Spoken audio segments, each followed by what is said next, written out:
नमस्कार. मुंबई आउटलुकमध्ये आपले स्वागत आहे.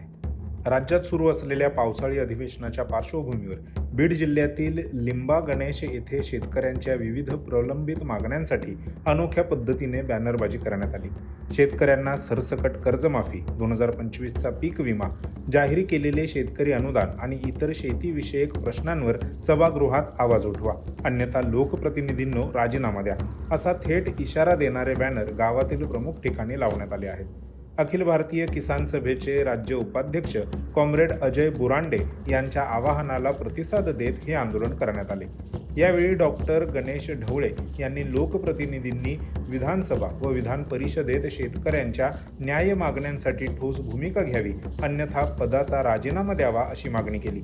या आंदोलनात ग्रामस्थ, शेतकरी आणि विविध संघटनांचे पदाधिकारी मोठ्या संख्येने सहभागी झाले होते. चालू पावसाळी अधिवेशनामध्ये बीड जिल्ह्यातील लोकप्रतिनिधींनी सरसकट कर्जमाफी असेल, त्याचबरोबर 2025चा पीक विमा असेल, त्याचबरोबर गेल्या वर्षी सप्टेंबरमध्ये जे अतिवृष्टीमुळे नुकसान झालं होतं त्यांना 17,500 रुपये प्रमाणे जे अनुदान देण्यात येत होतं तेही देण्यात आलं नाही. त्यामुळे किसान सभेच्या वतीनं किसान सभेचे राज्य उपाध्यक्ष कॉम्रेड अजय बुरांडे यांनी जे आवाहन केलं आहे की प्रत्येक शेतकऱ्यांनी गावोगावी बॅनरबाजी लावावी आणि जे लोकप्रतिनिधी शेतकऱ्यांच्या प्रश्नाविषयी सभागृहात आवाज उठवणार नाहीत त्यांनी राजीनामा द्यावा, त्यांच्या राजीनाम्याची मागणी करावी.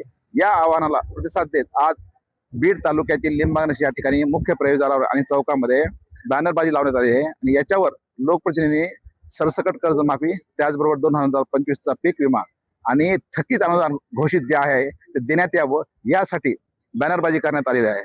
जर लोकप्रतिनिधी याला गांभीर्याने नाही घेतलं तर लोक रस्त्यावर उतरून त्याचा निषेध करतील.